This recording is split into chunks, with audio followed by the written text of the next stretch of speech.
तूफान आए, ये भीम आर्मी वालों की बात है साथियों, कि आंधी आए तूफान आए, ना कभी रुके थे और ना कभी रुकेंगे। अब बह जाए चाहे लहू का हर एक कतरा, ना कभी झुके थे और ना कभी झुकेंगे। आइए सर।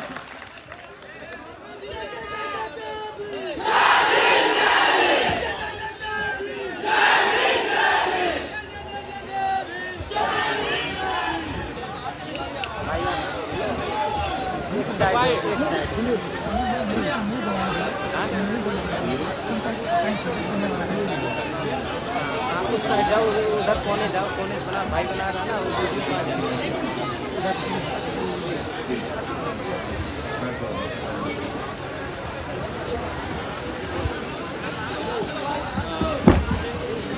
जय भीम। ये इसने कल के हिसाब से जरूर कर दिए।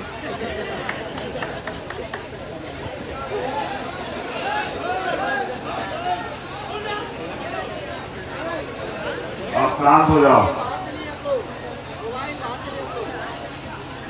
आजमगढ़ की ये सगड़ी विधानसभा, यहाँ उपस्थित भीम आर्मी, आजाद समाज पार्टी और बहुजन समाज के अन्य सभी संगठन से उपस्थित तमाम नौजवान साथी, बुजुर्ग, हमारी बहनें, माताएं,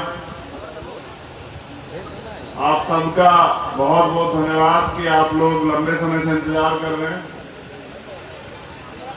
मैंने अपने जीवन में ऐसी जनसभा नहीं देखी, पूर्ण रूप से प्राकृतिक जनसभा, पेड़ों के बीच में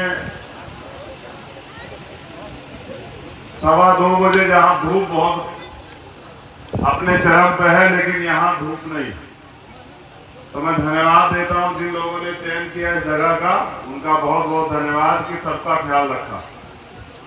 अक्सर लोग नेताओं का ख्याल रखते हैं, उनके ऊपर टेंट होता है, आम जनता धूप में बैठी रहती है, तो यहाँ की कमेटी ने सबका ख्याल रखा, तो दोबारा से उनका धन्यवाद।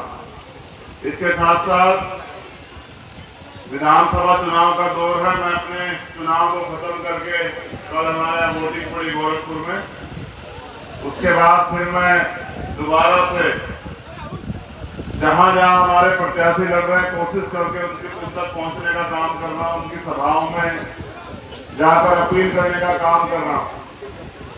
इसी कड़ी में आज सगड़ी में हमारे प्रत्याशी हैं श्रद्धेय अमित चंद यादव जी, जो एक मेहनती, ईमानदार और जिम्मेदार बहुजन मिशनरी है। अभी मेरी उनसे बात हुई तो उन्होंने अपने जीवन के बारे में बताया कि वो महादेव साहब श्री काशीराम के आंदोलन से जुड़े रहे इस आजमगढ़ से, क्योंकि आजमगढ़ एक क्रांति धारा भी है और धरा भी है। बहुजन आंदोलन अगर सबसे पहले कहीं ताकतवर हुआ तो वो आजमगढ़, जब पूर्व में हमारा आंदोलन जो चलता था, उससे पहली बार एमपी अगर कहीं जीता था पूरे देश में तो आजमगढ़ जीता। आजमगढ़ क्रांतिकारियों की धरती है, आजमगढ़ बहुजन आंदोलन की जननी। आजमगढ़ में बहुजन आंदोलन हमारे महापुरुषों के दिखाए रास्ते में पहले से चल रहा। तो आज अपनी बात को कहने से पहले जो समय समय पे संत गुरु महापुरुष जो है जो जन्मे, जिनमें तथागत महामानव गौतम बुद्ध, संत शिरोमणि सतगुरु रविदास जी महाराज, भगवान वाल्मीकि महाराज, गुरु नानक देव, संत कबीर, उसके बाद सामाजिक परिवर्तन के नायक राष्ट्रपिता ज्योतिबा फूले, छत्रपति साहू जी महाराज, पेरियर रामस स्वामी नायकर, पेरीलाल यादव, संत गाडगे जी महाराज, नारायणा गुरु, महामना रामस्वरूप वर्मा, बाबू जगदेव प्रसाद कुशवाहा, जननायक कपूरी ठाकुर, और इनके साथ साथ महाराजा बिजली पासी, ममता देव पासी, इस धरती को नायक के रूप में जिन्होंने अपने लहू से सींचा, परम पूजनीय डॉक्टर बाबा साहब भीमराव अम्बेडकर, उनके बाद शोषितों को राजनीतिक ताकत का एहसास कराने वाले मान्यवर साहब श्री काशीराम, और आज परिवर्तन के दौर में पिछले 5 साल से जिन लोगों ने विपक्ष की भूमिका अदा की, मैं उन सब भीम आर्मी के क्रांतिकारी साथियों का, आजाद समाज पार्टी के पदाधिकारी कार्यकर्ताओं का धन्यवाद देता हूं कि इस जालिम सरकार के सामने वो लोग मोर्चा लेके खड़े रहे। और आजमगढ़ से तो मैंने कितने दर्द देखे आपको पता है, 2 मुकदमे यहाँ मेरे ऊपर है। जब यहाँ प्रधान सत्यमेव जयते की हत्या हुई, आपको याद होगा, और हम बड़ी संख्या में वहां से आए, सरकार के इशारे पे पुलिस के लोगों ने हमें रोक दिया। एक घटना नहीं है उसके बाद, अगर आपको याद हो कि प्रधान मुन्ना पासवान जी के साथ क्या हुआ, और वहां पुलिस के अधिकारी किस भाषा का प्रयोग करते हैं।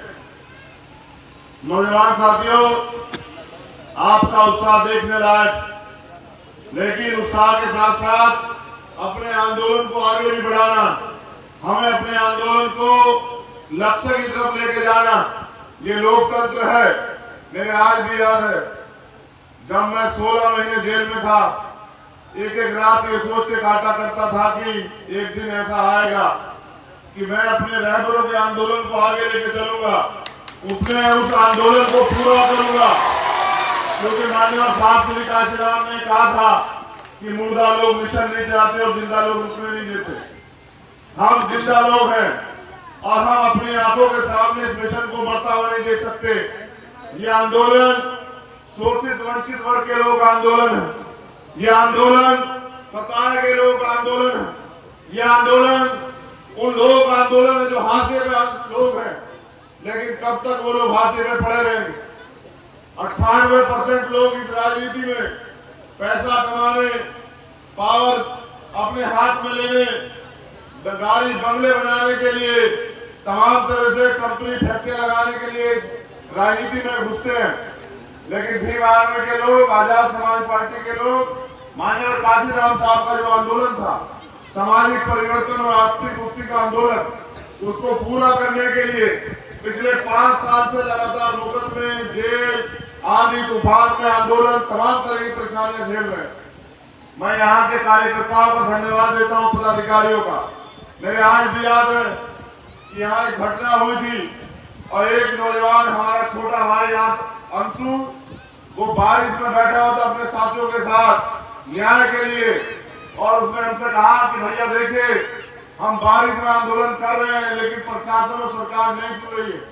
मैं बस आज आपसे कहना चाहता हूँ कि ये प्रशासन भी सुनेगा, ये सरकार भी सुनेगी। अगर आपने अपने बीच के व्यक्ति को विधानसभा में भेज दिया, आपकी आवाज सड़क से उठ के विधानसभा में चली गई, तो ये सब लोग सुनेंगे, क्योंकि ये लोकतंत्र है, इसमें जनता मालिक होती है। आपको तय करना पड़ेगा कि कब तक आप फर्जी रहनुमाओं के भरोसे रहोगे। बड़े बड़े पैसे वाले चुनाव के समय आपके बीच आएंगे, बड़ी बड़ी बातें करेंगे। एक बार आप ये भी याद रखना कि 5 साल से आपके लिए सड़कों पे लड़ कौन रहा था, जब अन्याय, अत्याचार, जुल्म जाती हुई, तमाम तरह से शोषित वंचित वर्ग के लोगों के लिए उनके खिलाफ कानून बने, निर्दोष बच्चों में मुकदमे लगे, जेल भेज दिया गया, यहाँ एजुकेशन का बजट कम हुआ, यहाँ स्कॉलरशिप खत्म की गई, आरक्षण पे भर्तियों में आरक्षण के घोटाले हुए, पेपर लीक हुए, और रेप, हत्या जैसे मामलों में भी सरकार के लोग प्रशासन पर दबाव बना के आरोपियों को संरक्षण देते रहे। ऐ मेरे नौजवान साथियों, आज तक हमने कभी लड़ाई को कमजोर नहीं पड़ने दिया। अब लोकतंत्र का पर्व है, जिम्मेदारी आपके हाथ है। हमने इस लड़ाई को कमजोर नहीं छोड़ा, आप इस लड़ाई को कमजोर मत छोड़ना। आने वाले 2 से 3 दिन आपके पास है, 7 तारीख को आपके यहाँ वोट पड़ेंगे। अपने वोट को इस बार शोषित वंचित वर्ग की तरक्की के लिए माननीय अमित चंद यादव जी को डालकर, इनके चुनाव चिन्ह केतली के निशान पर डालकर, मेरे और भीम आर्मी आजाद समाज पार्टी के हाथों को मजबूत करके हमें ताकत देना कि हम इस हुकूमत को, जो हमें आज भी इंसान नमक नहीं समझ पाई, उसको मुंह तोड़ जवाब दे सके और सदन के जरिए आपके लिए तरक्की के रास्तों पे चर्चा कर सके, कानून बनवा सके, वरना फिर आपको 5 साल इंतजार करना पड़ेगा। आज हमारे लड़ाई खुद से है, क्योंकि यहाँ ये लोकतंत्र में धन बल, बाहुबल, मीडिया बल, तमाम तरह से हमारे प्रत्याशी को कमजोर करने का काम किया जाएगा। लेकिन याद रखिए कि 5 साल भी आप लड़े हैं, आने वाले 5 साल भी आपको लड़ना है। और अगर आप चाहते हैं कि आपके महापुरुषों का सपना पूरा हो, इस देश में समता, समानता, बंधुत्व, भाईचारे का आदर्श रहा जाए, कमजोर शोषित वर्ग के लोगों को बराबरी का अधिकार मिले, माताओं बहनों को सुरक्षा और सम्मान मिले, उनको भी तरक्की के अधिकार मिले, उनका भी सम्मान हो, कोई जाने उनकी तरफ आंख उठा के न देखे, तो आपको अपनी ताकत बनानी पड़ेगी, आपको अपने फैसले को मजबूत करना पड़ेगा।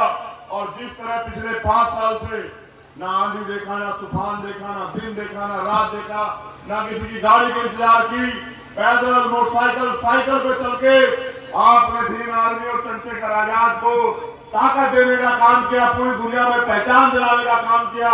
मैं आपसे अपील करने आया हूँ कि चूकना मत। अगर चूक जाओगे तो फिर ये ताकतवर लोग कल आने वाले समय में जब आप अधिकारों के लिए सड़क पर निकलोगे, तो ये शासन प्रशासन के जरिए आपके अधिकारों को और आपको कुचलवाने का काम करेंगे। फैसला आपको लेना है।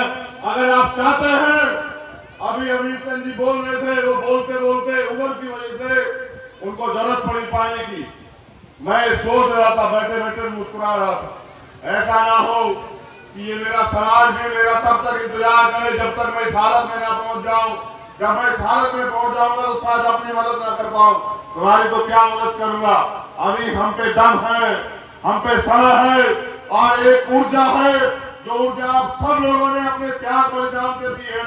मैं चाहता हूँ ऊर्जा कामयाब हो। मैं चाहता हूँ बाबा साहब अम्बेडकर, मानव काशीराम साहब का सपना पूरा हो। मैं चाहता हूँ महामना रामचंद्र वर्मा जी का सपना पूरा हो। और मैं चाहता हूँ कि शोषित वंचित समाज भी शासक समाज बने। मेरी आपसे अपील है कि 7 तारीख का दिन होगा और केंद्रीय चुनाव चिन्ह होगा। एक एक वोट केंद्रीय को दे डालकर इस शोषित वंचित समाज के आवाज को मजबूत करना, क्योंकि जिन दूसरे लोगों को आप देख रहे हैं आपके बराबर इधर से जो लोग जीत के जाएंगे, 5 साल उनको जनता ढूंढती फिरेगी, ना वो जनता के बीच आएंगे, ना जनता से उनको कोई मतलब है। वो व्यापार की राजनीति करते हैं, राजनीति में पैसा फूंक के और पैसा कमाने का काम करते हैं। अगर स्वाभिमान सम्मान की लड़ाई लड़नी है तो इस बार अपनी वोट